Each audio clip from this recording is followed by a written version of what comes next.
Hola, buenos días. Soy yo, Vicky, otra vez. And in today's video, we're going to be looking at comparing some tenses. Now that we've done quite a few tenses, if you've been following my method, we've done present tense, we've done present tense are things that we do. We've done the present perfect, which are things that we have done. We've done the preterite, which are things that we did. And we recently did the imperfect, which are things that we used to do, were doing. Yeah, okay. So today we're going to compare some of them. And if you have the Break the Language Barrier Level 2 book, which it doesn't matter if you don't, because you can still follow the tutorial. But if you do have it, we're going to do part 1 of the comparison of tenses on page 50. We're going to do the page 50 comparison of tenses.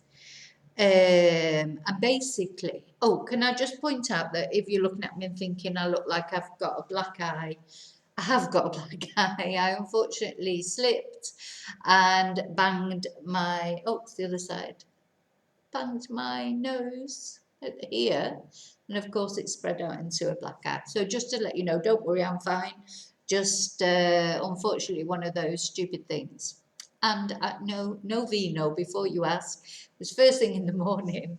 Maybe I was a bit tired, I don't know.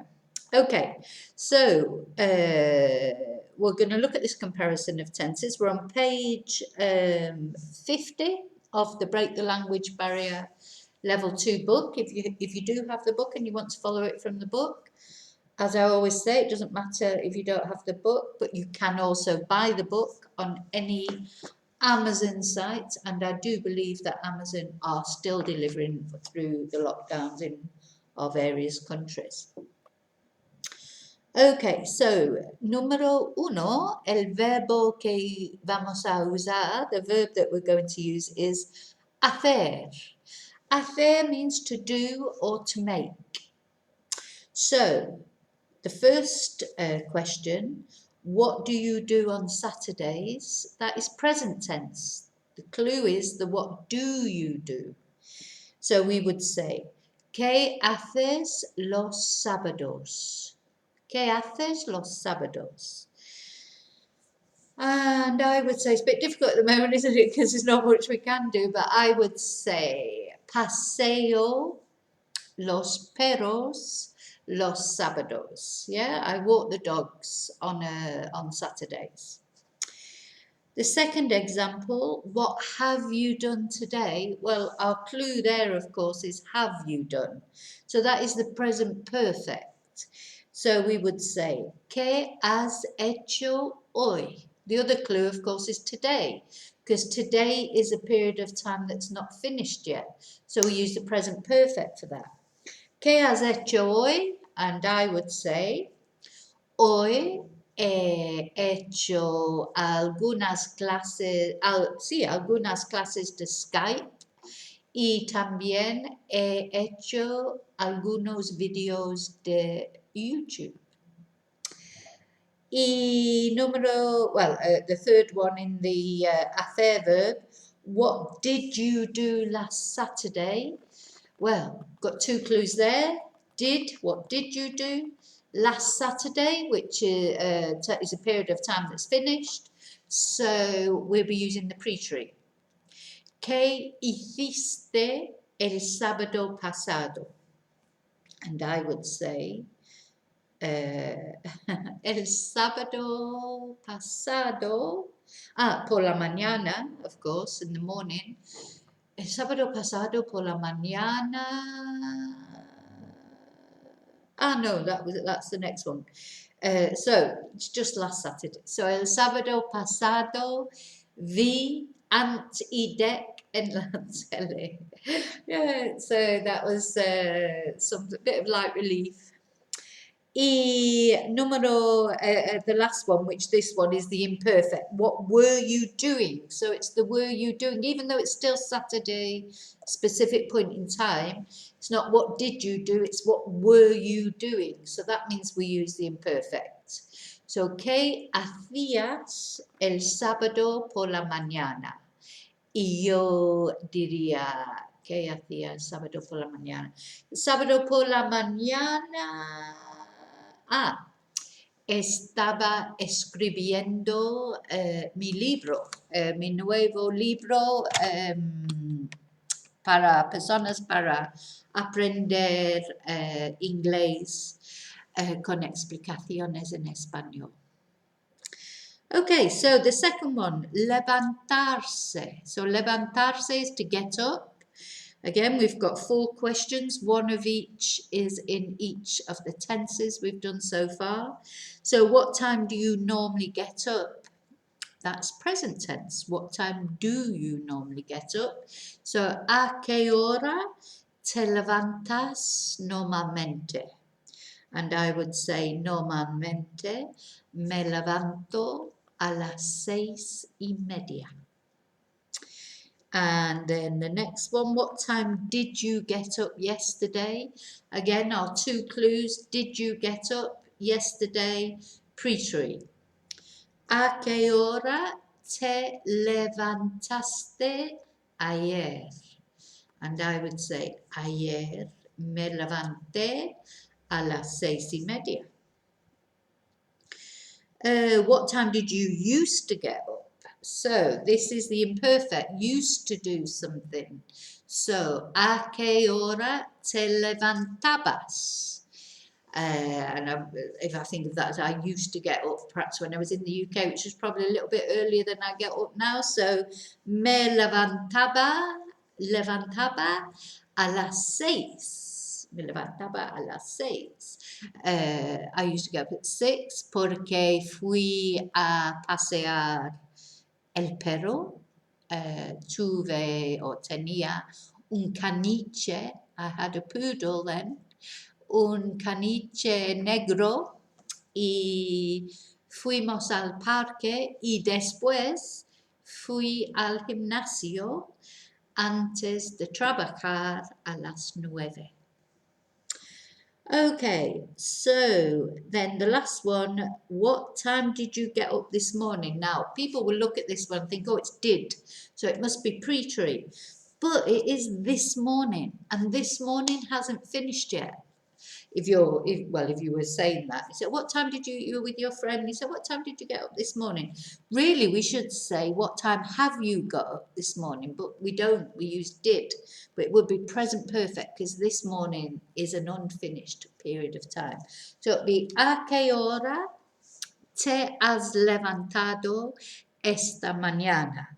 And I would say, esta mañana me he levantado a las 6:30, como siempre. Y número 3 tenemos el verbo ir, to go. Where do you go shopping? Well, again, do, so this is present tense. So it'd be, ¿a dónde vas de compras? And I would say, voy de compras a Mercadona o al campo, depende en lo que necesito. Yeah, depends what I need. The second one, where have you been today? So, where have you been? So that's present perfect. ¿A dónde has ido hoy? Y hoy no he ido a ningún sitio todavía. I've not been anywhere yet. Después de eso voy a ir de compras, pero not yet. Vale, sí. He ido a pasear con los perros 10 minutos. Y the last one, where did you used to go on Sunday? So here's the imperfect, what you used to do, repeated action in the past. So, ¿a dónde ibas los domingos. So I would say iba al gimnasio los domingos. So the next verb, hablar. We like hablar. It's a nice regular verb. It's regular in all tenses. So hablar is to speak. So the first one, how many languages do you speak?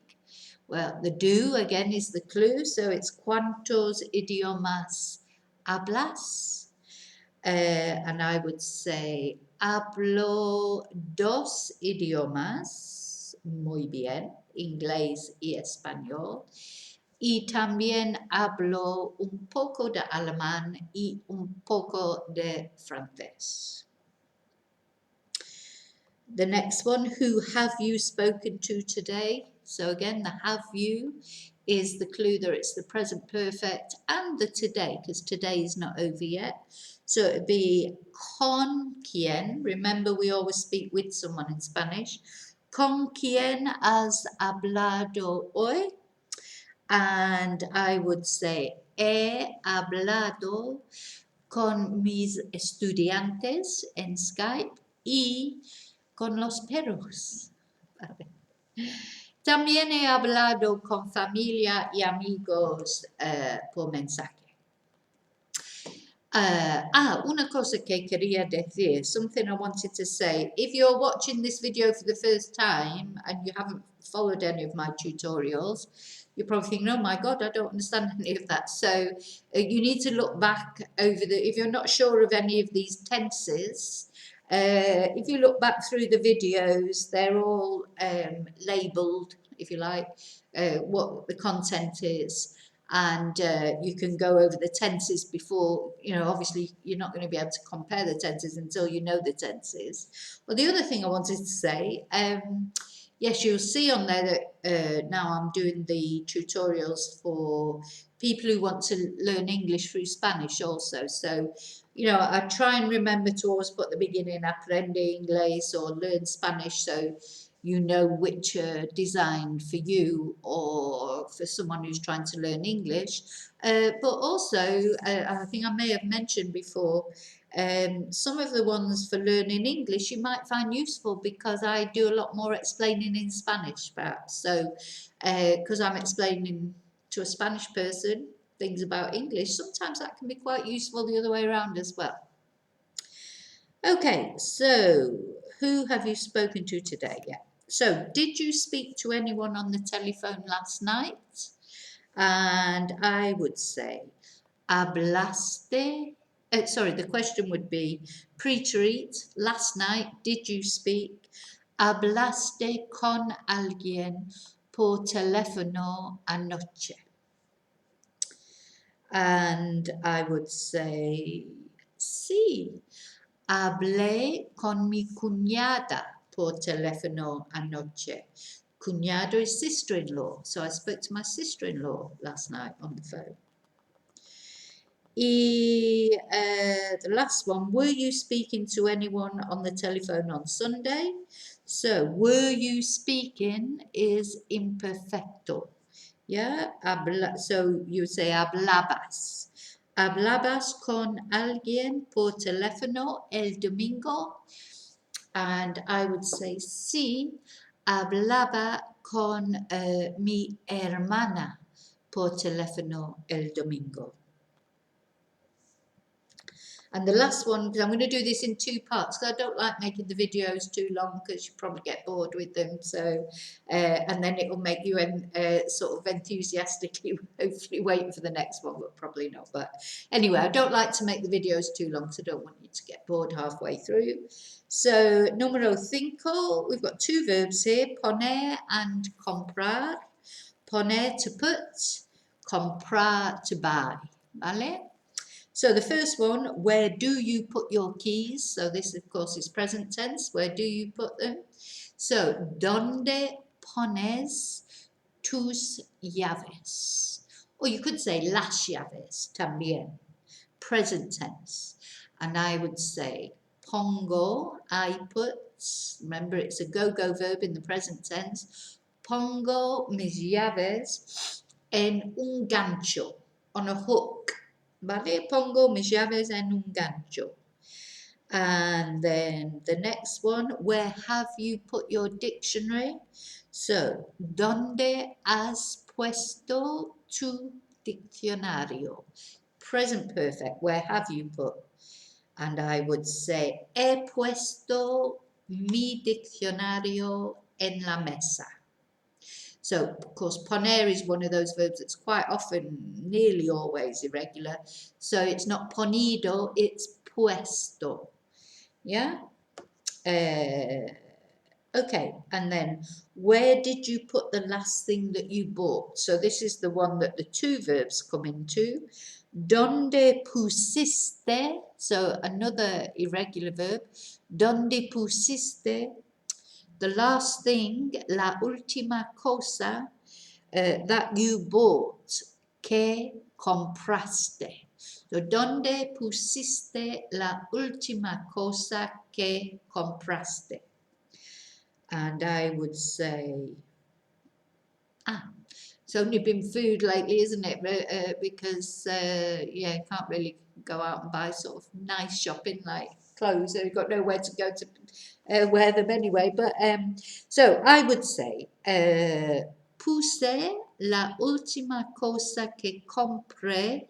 Yeah, I put the last thing that I bought en el frigorífico. It was probably milk, leche. Y where did you used to put your clothes? So that would be imperfect, that you used to do. So, ¿dónde ponías either tu ropa, tus ropas, la ropa, or las ropas? Any of those is okay. So, ¿dónde ponías la ropa? And I would say, ponía la ropa en la silla or en el suelo. I'm not very good at putting clothes away. So I tend to put them on chairs. So I end up with this chair, una silla con mucha ropa. Pero bueno. Okay, good. So that's that. If you have any questions, as I say, in the next video, I'll be going on to the next set on the next set of questions on page 51. One thing I did just want to say, just at the end, as you know, I don't want to keep harping on about it, but you know, we've got the situation with the virus at the moment, and I just wanted to say, especially to people who are watching that are in the UK, because I do feel that the rules that have been sort of given out so far, hopefully they get tightened up as time goes on, are a bit ambiguous. I think people don't really know when, you know, I think here in Spain it's much more black and white. It's like, no, you can't do this, and yes, you can do that. And I just wanted to say, please, please, please, don't go out if you can, because I do have a friend of mine at the moment, a very good friend of mine, whose husband is struggling to survive with the virus at the moment in Manchester.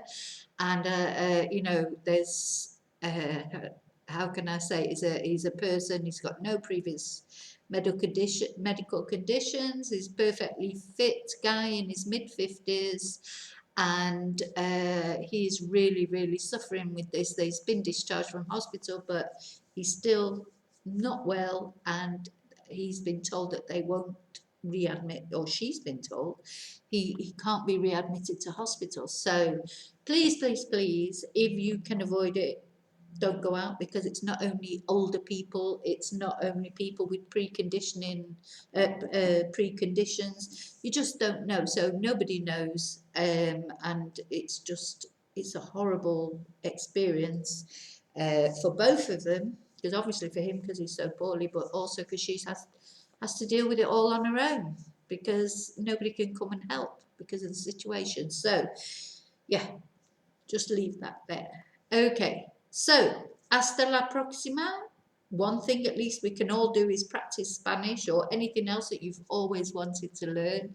I don't want to keep banging on about Spanish, but claro, if you're interested in Spanish, Spanish is important. So, vale, muchas gracias y hasta la próxima.